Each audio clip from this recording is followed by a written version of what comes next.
Conspiracy theories are most often a smokescreen to divert us from the true evil. My dad was right. This family's money is dirty. Imagination is far more fascinating than reality. Welcome to Working for Uncle Henry, the podcast. I'm the series author and your host, Angela Mullins. Well, Chapter 4 features a scene from the dream that started this whole series. The three main characters, Parker, Jennifer, and Henry, were in the dream, and the main scene I remember is when the three come together for the first time in a decade in Henry's study. I don't remember much else about the dream, but I could not get those people out of my head, and I found myself developing them, and I knew that I needed to write something with them. That was 1995, 94, somewhere in that area. The book that I wrote then was pretty different than the one that I have now. I didn't like it. I eventually destroyed it.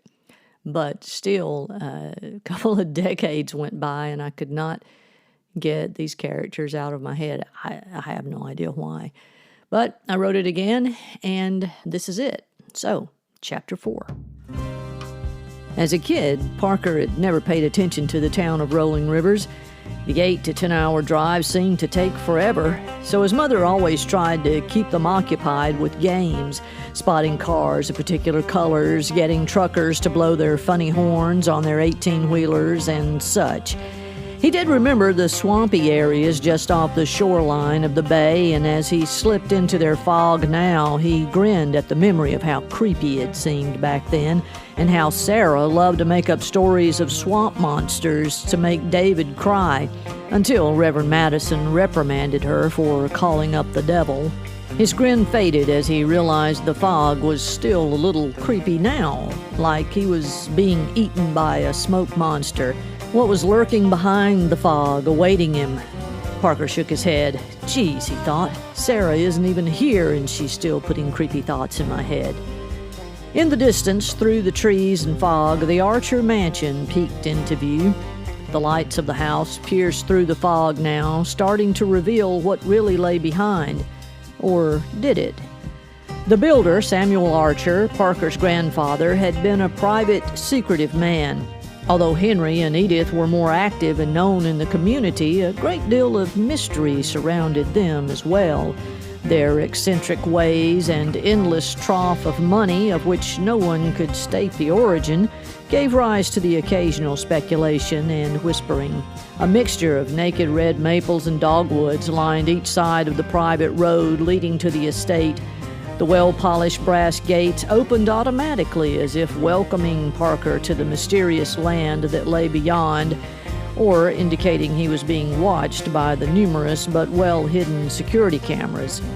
Security lighting illuminated the grounds enough to reveal an immaculately manicured carpet of zoysia grass, accented with a variety of hedges and blooms.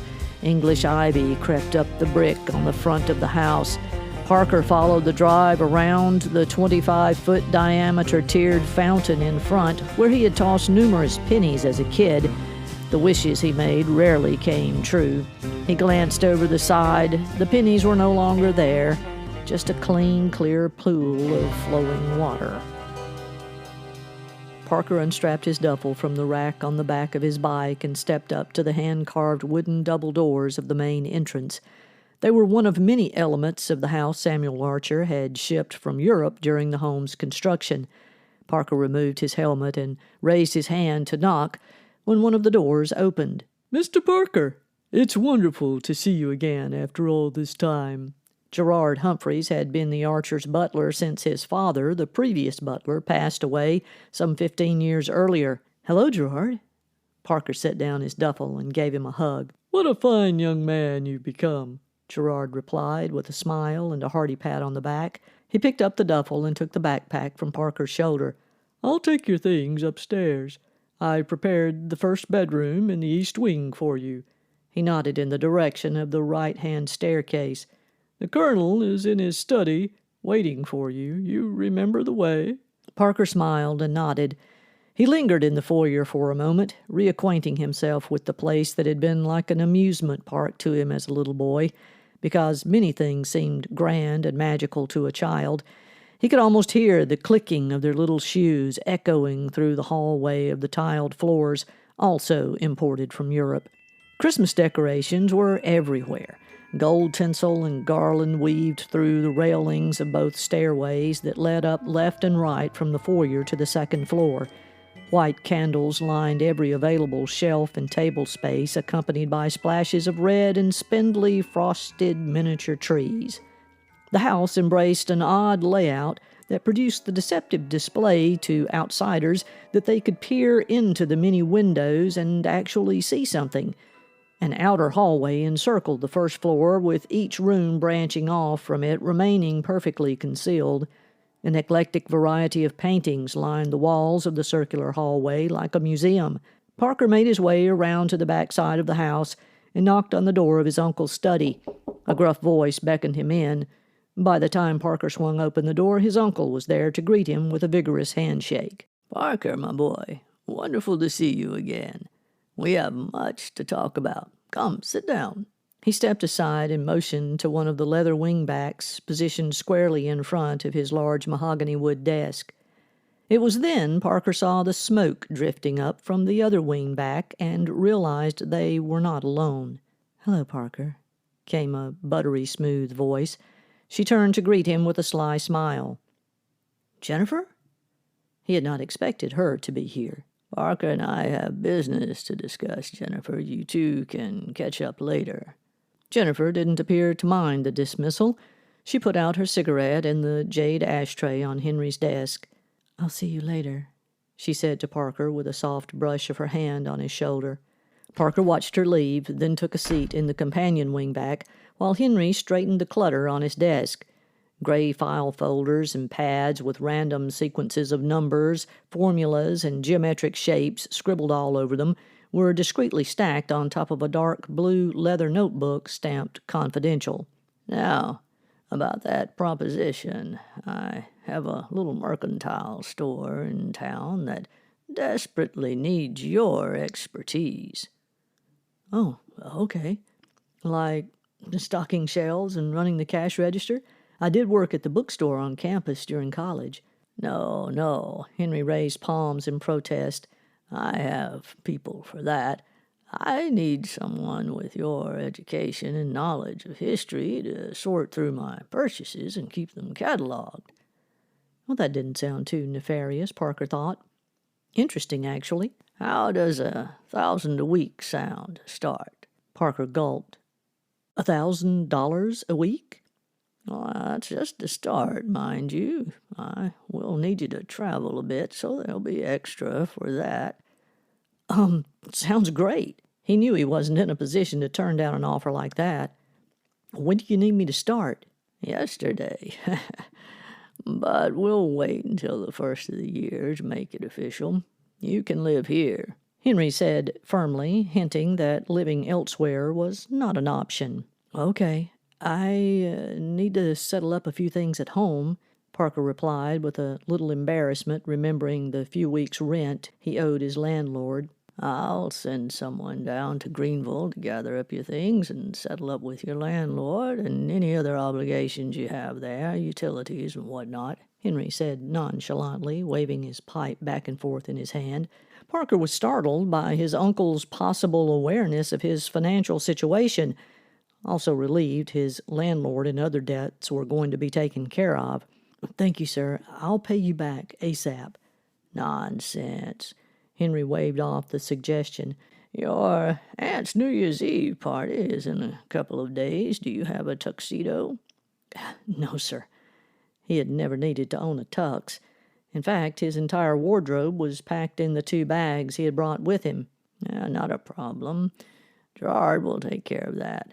Henry glanced at his watch. "Dinner will be ready in a couple of hours. Why don't you visit with your cousin at the pool and then freshen up?" It wasn't a question, but it was an obvious dismissal. 2 sets of ornamental iron and glass doors opened onto the backyard terrace. A radiant orange-gold sunset cast its colors over the pool area, but any warmth it offered was long gone.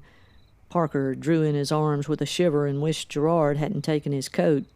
Streams of smoke and a distinct odor indicated Jennifer's presence by the pool. Her long, lean body lay stretched out over a luxuriously cushioned chaise. "It's a little cold to be lounging around outside, isn't it?" he asked. She glanced his way and blew out a trail of smoke. She had at least been smart enough to grab a jacket before going outside. "I'm not allowed to smoke pot in the house," she answered dryly. Parker glanced toward the house. "But Henry and Edith are okay with you doing it out here?" She grinned. "Are you all squared away on your new job?"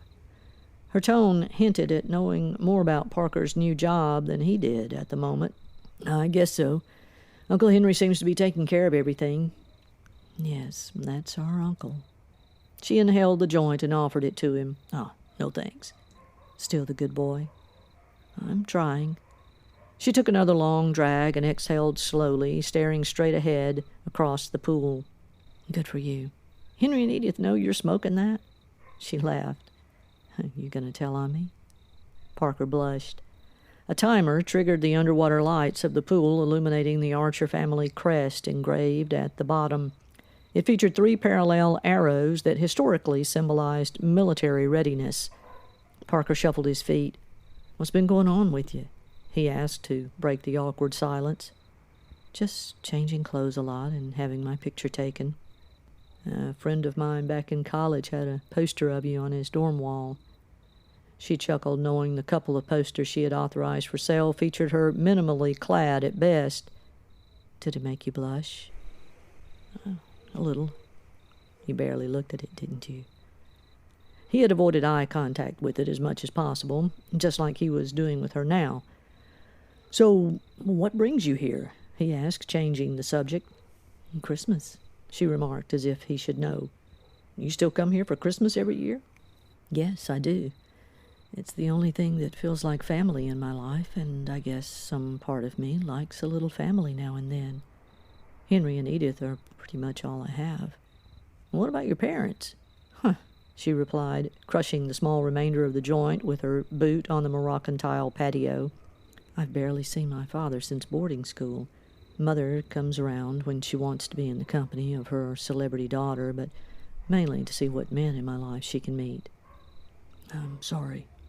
No big deal. You can't miss what you never had. So what happened to your family? You were here every year for Christmas, and then you weren't." "I think you know why." "What? Because I kissed you?" Dad was pretty upset about that. "As I recall, your dad got upset about almost everything." "Yeah, he still does." "What about you? Did it upset you?" He pondered how to respond. He remembered that day in the wine cellar like it was yesterday, his first real kiss from his cousin. That part he was still trying to forget. "You said it was my Christmas gift." They both laughed. "I wish I thought as highly of myself." "Well, you don't have to worry about the cellar anymore. Henry had it closed off a few years ago. Something about carbon monoxide and mold or something like that." She glanced at her watch. "I need to get ready for dinner." She stood up to go inside, but stopped in front of Parker. "I like the sideburns." She stroked the left sideburn with her finger and let it trail softly down the side of his neck. Gerard poured a Spanish rosé for Henry to taste. "Excellent choice, Gerard," Henry declared after a swirl, sniff, and sip. Gerard resumed pouring around the table, but upon reaching Parker, he placed a tall glass of cold, sweet tea. Parker glanced up at him and smiled, pleased that the accommodating butler had remembered. Next, Gerard served tuna lightly seared around the outside on a bed of couscous, accompanied by lightly charred Brussels sprouts. The conversation consisted of the expected first visit in a while stuff. When did you finish college? What have you been doing? How is your family? Edith asking most of the questions, as Henry already knew the answers. "Your father was always quite amusing," Edith chuckled. "I have never seen anyone turn red in the face as much as he. He was always so tense. Is he still that way, so uptight?" "I'm afraid so," Parker sighed. Henry uttered a disagreeable grunt. Edith raised her fork to make a point. I think he should take up ballet. Parker almost choked on the Brussels sprout he had just bitten into. Jennifer laughed. Yes, Parker, you should make that recommendation. Parker grinned at the idea of his dad in tights twirling about. You've heard the joke Baptists don't dance? I'm afraid that's not a joke with my dad. Oh, nonsense, Edith replied. I know several Baptists who are quite good dancers, especially after a few drinks. It's quite relaxing. Ballet, that is, when you don't take it too seriously. Of course, most things are when you don't take them too seriously. She put down her fork to point with her finger this time. That's it, Parker. Your father should just not take things so seriously. He would be much happier. Parker couldn't disagree with that, but telling his dad to lighten up would most likely result in him becoming more red-faced. After riding 500 miles or so on a motorcycle, Parker finished off his meal and excused himself to his room that consisted of a writing desk, large wardrobe, ensuite bathroom, and a TV mounted on the wall opposite a bed that beckoned him with sweet rest. He stripped down to his underwear, climbed between the soft Egyptian cotton sheets, and sighed deeply. Heaven. He drifted off to sleep in seconds and slept soundly through the night, with one exception. Jennifer returning home and stumbling through the hallway to her room just around the corner from his. Parker consulted the clock on the nightstand. 3 a.m. The thought of where she had been kept him awake for a while, but soon his exhaustion conquered his curiosity. Thanks so much for listening. Be sure to subscribe to the podcast so you'll know when each new episode drops. And if you want to read along or ahead, the books are available on Amazon. Check out the show notes for links. Next time, the strangeness continues on Working for Uncle Henry.